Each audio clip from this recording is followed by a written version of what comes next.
Hi,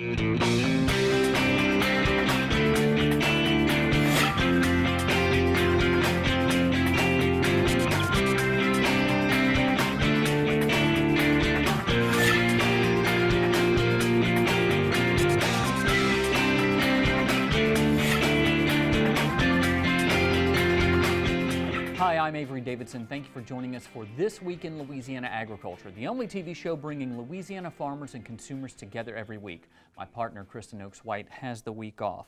We begin this week with the continuing coverage of the farm disaster occurring in the Midwest. With more than 1 million acres underwater, Nebraska agricultural officials tell media outlets the estimated damage from the flooding is $400 million to crops and another $400 million to livestock. Satellite data analyzed for Reuters shows the bomb cyclone weather event left wide swaths of 9 major grain-producing states underwater. Farms from the Dakotas to Missouri and beyond have been underwater, and the National Oceanic and Atmospheric Administration is warning this spring could be an unprecedented flood season as it forecasts heavy spring rains and cites flooding conditions already seen along major river basins. The report shows nearly 1.1 million acres of cropland and more than 84,000 acres of pasture land in the Midwest was covered with floodwaters for at least 7 days between March 8th and March 21st. Iowa is number 1 in U.S. corn production and number 2 in soybeans. It was also the state that had the most water, covering more than 474,000 acres. None of the grains that were in storage and now flooded are covered by any existing federal program. Meanwhile, cattle losses may have long-term effects on the price you pay for beef. The water from the Midwest is working its way down the Mississippi River and coming here, but the losses in the fields have worked their way into the hearts of farmers and ranchers all across Louisiana. TWILA's Neil Melanson traveled to one co-op in Slaughter, Louisiana, where truckloads of hope and fellowship are on their way right now to Nebraska. It's a pretty day in Slaughter, Louisiana. Here at the Tri-Parish Co-op, though, they're thinking of people 1,500 miles away who aren't seeing such a mild spring. That's why they started a collection for farm and ranch supplies to be trucked there. According to General Manager Donnie Cupid, once word got out, the donations poured in. The amazing thing was it was all voluntary. We just put the word out that we were doing it, and the donations started to flow in. It's taking 3 trucks to haul 80,000 pounds of cattle protein tubs, old corn, barbed wire, fencing, and other supplies. Cattle producer Amelia Kent helped coordinate with folks in Nebraska. She experienced flooding in 2016 here and drew upon her experience to help get producers there what they need. Whereas we've made a lot of efforts in years past with other disasters to move hay, for this specific disaster, it seemed like feed and supplements were the more natural fit.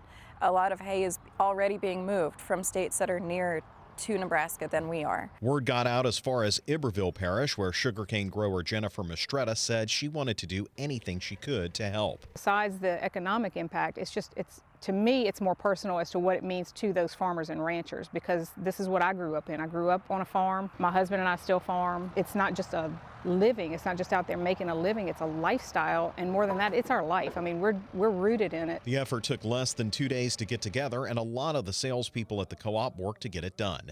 As the last bits get loaded, you can feel the sense of relief here. When it all started coming together, it was just like overjoy. You know, I got up this morning and I said, thank you, God, for letting us get this far. Let's pray. Pastor Josh Morris is leading a final prayer here, both for the convoy and the folks in the Midwest. He led relief efforts in 2016 as well. So did Nick Smith, who is now on his 23rd relief convoy since Hurricane Katrina hit 15 years ago. He says it's the lessons from the farm that move him. I had 10 or 12 loads after Katrina, and we hauled hay down south after the 16 floods. We hauled hay to Wharton, Texas after 17 floods. Went to the Panhandle after the wildfires. Went to Georgia after Hurricane Michael last October. And my daddy has always said that if you're not able to help somebody, it's one thing. He said, but if you're able to help somebody and you can't, you got a big problem. The crew that went to Nebraska made it safely there the next day before turning around to come home. Also, a sister co-op store in Woodville, Mississippi held a similar relief effort and joined in that convoy to help their fellow farmers and ranchers. And Avery, they need all the help they can get up there. I mean, you could see all that devastation from the video we showed earlier, and they said that this relief effort is just a drop in a bucket, but you know, if everybody can come together and do this, maybe it'll make an impact up there. I know when we had our flooding here Louisiana Farm Bureau Livestock Advisory Committee went ahead and activated its hay clearinghouse. That wouldn't really apply in this because, like Amelia said, they don't really use our hay, but our folks don't have a whole lot of hay here. No, and that's the only, I guess, bright spot in all that they really need those protein pellets to feed their cattle. But the biggest thing that they need, according to the folks there at the co-op, is fencing. Not just repairing fencing, but replacing it wholesale. Those floods just washed all that stuff away. Well, we'll continue to pray for them and hope that they can rebuild and offer whatever help we can. Thank you very much, Neil Melanson. We mentioned the waters from the Midwest making their way down the Mississippi. That's significant because the river is already in flood, contained by the levees running through Louisiana. To ease the pressure on levees in New Orleans, the U.S. Army Corps of Engineers has water from the Mississippi flowing through the Bonnet Carre spillway into Lake Pontchartrain. The Corps opened 28 bays at the spillway on February 27th. That diverted 23,000 cubic feet of water per second out of the Mississippi River. The U.S. Army Corps of Engineers continued opening bays of the spillway until March 11th. This structure exists to protect New Orleans. The Corps' decision is based on the flow of the Mississippi River, with the goal of it not allowing it to exceed 1.25 million cubic feet per second in New Orleans. However, as the river has fallen, the Corps has closed bays of the Bonnet Carre spillway to match. As of Wednesday, April 3rd, the day we're shooting this show, the Corps has closed 71 bays of the 206 it had opened. Dr. Chris Brantley is the project manager at the Bonnet Carre spillway for the Corps of Engineers. He says the pace at which the Corps closes bays is dependent on the river. The river's going to dictate what we do as far as bay operations. Rising hydrograph, we will open bays, allow excess water into the spillway. As it starts to decline, then we'll start to close bays. And right now, we're kind of in a standstill operation, waiting for the river to fall enough that we can start to close additional bays. Brantley says it may be a while before the Corps closes all of the bays, doing so at a pace that accounts for the regular spring swell from heavy rains and the snowmelt. The Corps has never had to open the spillway, begin closing bays, and then turn around and reopen bays in the same season. The Louisiana beef cattle industry has a $464 million impact on the state's economy, according to the latest LSU Ag Center Ag Summary. That's a good hunk of change, but there's a state north of here that has nearly 4 times the number of beef cattle than we have here in Louisiana. That state is Missouri, which is why the Louisiana Farm Bureau Livestock Advisory Committee chose to go there for the 2019 beef tour. There's beauty in the hills of southwest Missouri. There's also a very valuable industry, beef cattle. David Cope is the superintendent of the University of Missouri Southwest Research Center. He's guiding more than 30 Louisiana cattle ranchers on part of their tour of the Show Me State. The beef industry is very important to the state of Missouri. It's been said that 40% of farm proceeds in some form or fashion are related to the beef industry, whether that be fertilizer, feed, seed, chemicals, first one thing and the other. You know, there's lots of folks that are truck drivers that haul cattle in and out of the state. Many of those truck drivers are coming here. This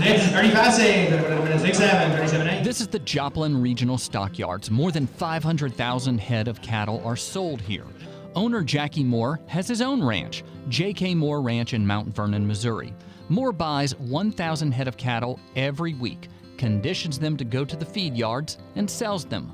Moore's neighbors at the Wilmoth Ranch have a much more data-driven approach. We're from Missouri.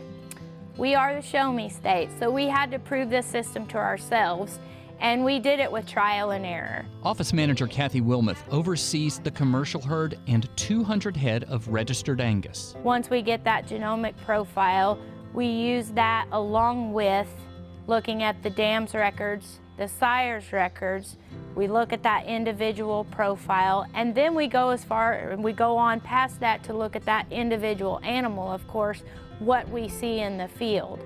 And we have cutoff points for all of those areas that allow us to create what we would like to think is an above average commercial female. 2.5 to 3 pounds of grain a day. Mitch Marsalis raises cattle in Claiborne Parish, Louisiana. The Hereford herd at Jernigan Ranch in Mountain Grove, Missouri interests him, not because of the breed, but because of who now owns the ranch. Here at Jernigan Ranch, where we are right now, they turned this ranch over to the university as a donation, and it has been run by the same ranch manager that was here since the very beginning, and this run as a business. They do not get any money out of the general fund, and they run it strictly as a business. Louisiana Farm Bureau Livestock Advisory Committee Chairman Marty Woodridge helped organize this trip.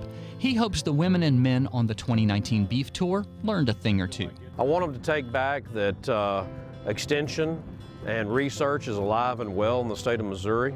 I want them to take back that there's a lot of value in trying to get our cattle up to those 700, 800, 900 weight cattle before we sell it. The industry is alive and well, and people are really taking steps to make sure that the industry stays alive and well for future generations. As you saw, this was an exciting trip for these Louisiana ranchers. Next week, we'll take you to the final stop on the beef tour, the College of the Ozarks. This small school just outside of Branson, Missouri, is known as Hard Work U and grew its agriculture program out of necessity.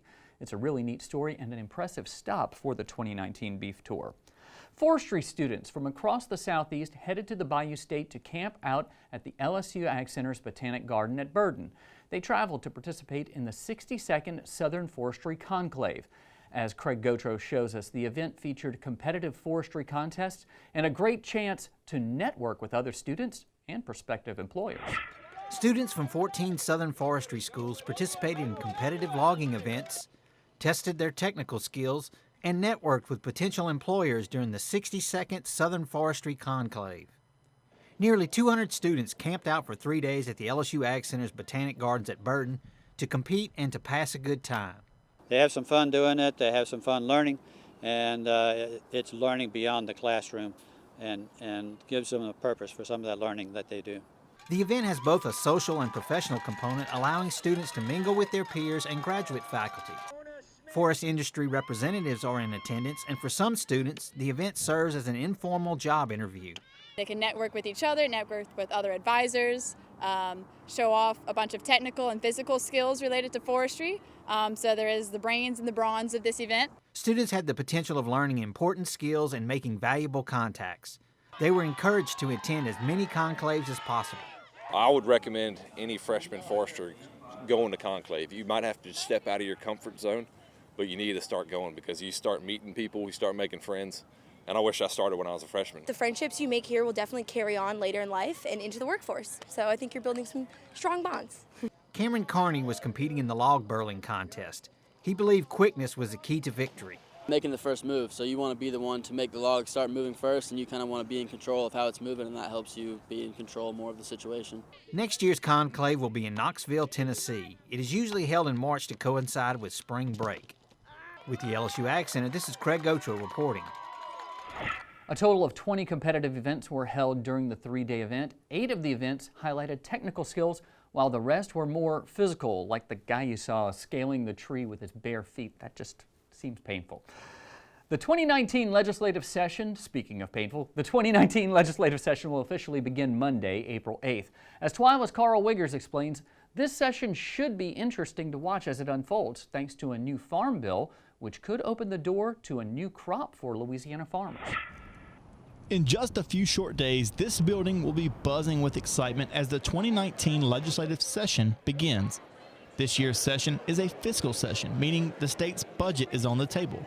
It's also an election year for many lawmakers in this building, all the way up to the governor's office. According to Louisiana Farm Bureau legislative specialist Joe Mapes, this will make for an interesting year in the state capitol. Well, typically when we talk about an election year cycle as far as the legislature is concerned, we talk about issues not being as prevalent and high profile and controversial because these men and women want to get reelected.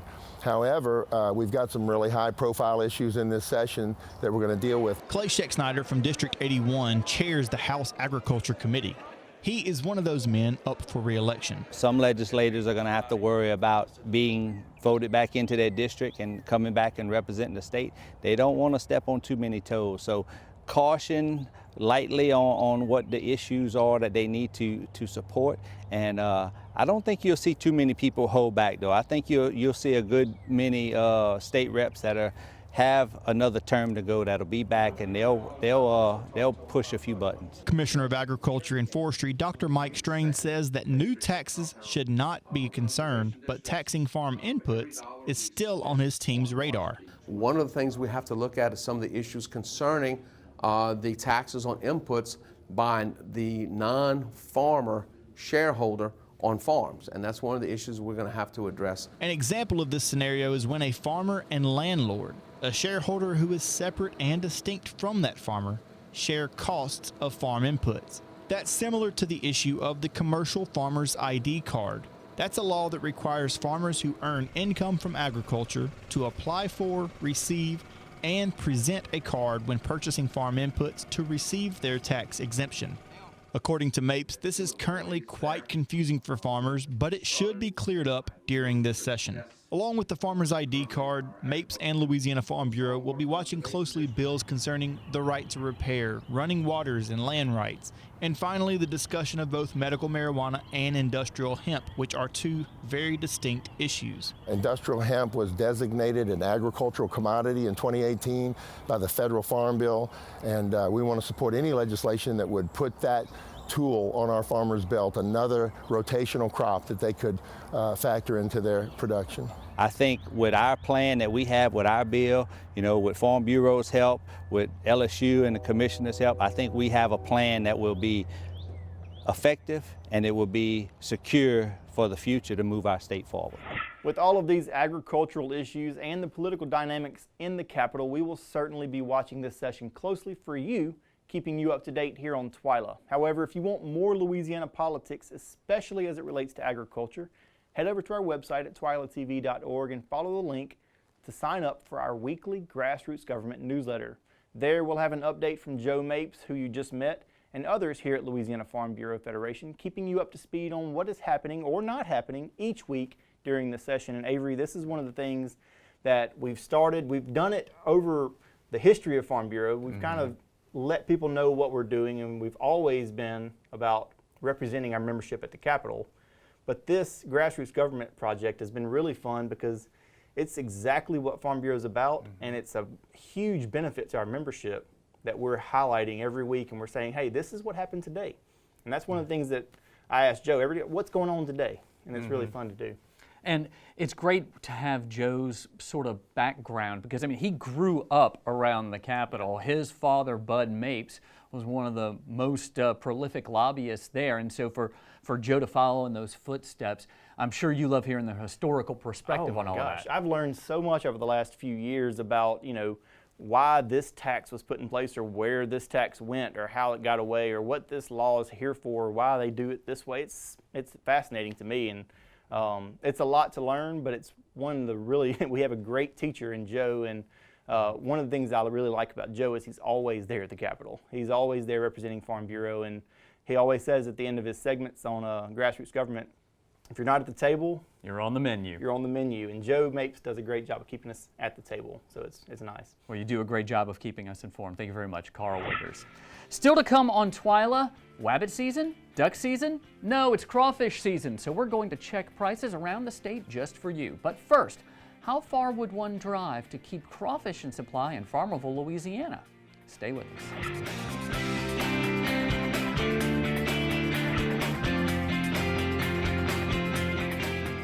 Many people in Louisiana find a second career in the kitchen. TWILA's Sammy Arender found a retired state trooper who grew up on a dairy farm, but now spends 6 months out of the year cooking crawfish in northeast Louisiana. It's quite the tale to tell at Rhett's Tails and Shells in Farmerville. Rhett Trahan grew up in Acadia Parish in the heart of crawfish country. Well, I was born in TWILA, Louisiana, down in South Louisiana, and spent our time out in the rice fields and stuff. Farm country. From there, moved to Breaux Bridge, Louisiana, where I spent the last 25 years before relocating up here to Farmerville. Being from the South, you grow up cooking. Since a toddler, I watched my mother stir the pot and my father, and just was something I was always interested in. Rhett's Tails and Shells started as a little catering trailer. When he had the opportunity, though, to create a crawfish and shrimp boiling destination, he jumped on it. Everybody comes up here and enjoys themselves with some Cajun music playing in the background, with live music on Saturday nights. Frank Thompson is a diner from Union County, Arkansas. We both had the 3-pound crawfish dinner. Delicious. Worth a drive from El Dorado down here. Trahan drives back to Breaux Bridge, the crawfish capital of the world, 3 times a week for his crustaceans. And as far as his secret to the best tasting, not too spicy, not too mild mud bug, yeah, I guess there is no secret. A little bit of love in every pot, I guess. In Farmerville, I'm Tammy Arender for This Week in Louisiana Agriculture.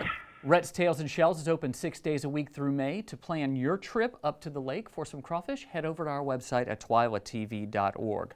Crawfish prices have taken a big dip this week. We've got another 2 months to go in the season, and they're coming in more abundantly now. Up at Rhett's in Farmerville, they don't have them live, but they're selling for $5.25 a pound boiled, which is pretty good for the northern part of the state.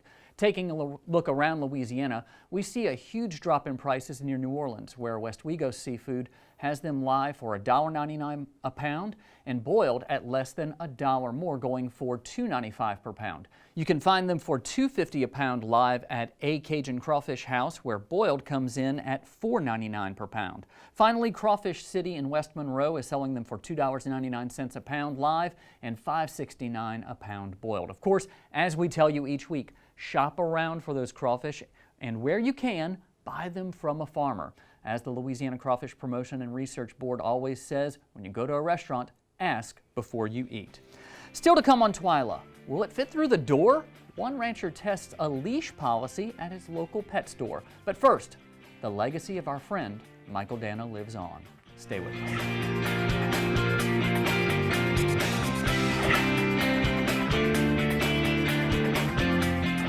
It's been just a little more than 4 years since we lost the man who used to stand in front of this monitor and tell you what was happening this week in Louisiana agriculture. However, Michael Danna's legacy lives on through the Michael J. Danna This Week in Louisiana Agriculture Scholarship. The annual award goes to a student enrolled at the LSU Manship School of Mass Communication. Shortly before we shot this show, Louisiana Farm Bureau Assistant to the President Jim Monroe, seen here on the right, presented a donation check to the Dean of the Manship School, Martin Johnson. Also in the picture is Farm Bureau Associate Commodity Director Kyle McCann, who's a really good friend of Mike's. The most recent recipient of the Michael J. Danna Twila Scholarship is Alexia Chiropoulos, a junior mass communication student with a concentration on broadcast journalism. She's already reporting for Tiger TV and says this scholarship will help with the heavy burden of having to pay out-of-state tuition. If you would like to make a donation to the Michael J. Danna Twila Scholarship, go to our website, twilatv.org, click on the About tab, and you'll see a page called Remembering Mike Danna. Navigate there, and there's a link to the LSU Foundation website at the bottom of that page where you can make a donation and know that all of the money that you give goes toward that scholarship. This week, we have a Twila Boost that I guarantee will make your day and probably your whole week. Did you know that Petco stores have an all leashed pets are welcome policy? They do. Vincent Browning and Shelley Lumpkin put that policy to the test last month when they brought Oliver, a 1,600-pound African Watusi steer, into a Petco about 20 miles northeast of downtown Houston. Browning posted photos and videos to his Facebook page with the caption, "The awesome crew at Petco Atascocita did not disappoint. They welcomed Oliver, the African Watusi, with open arms." Browning said on Facebook, "The staff members here are always super friendly and courteous to us. We really enjoy coming to this location, our favorite Petco by far." Oliver, the African Watusi, has his own Facebook page, which describes him as fully trained and available for events. Now, I don't know what events you would need those horns for, but hey, you can always get them. Well, that does it for this edition of Twila. Be sure to join us next week when Neil Melanson is going to the Crying Eagle Brewery in Lake Charles, where they try to maintain their local flair even as their products are being sold statewide. Until then, subscribe to our YouTube channel so you don't miss a single story. You can also watch all of our stories online at twilatv.org, and be sure to like us on Facebook, follow us on Twitter and Instagram. For all of us here at Twila, thank you for joining us. We hope to see you again right here next week.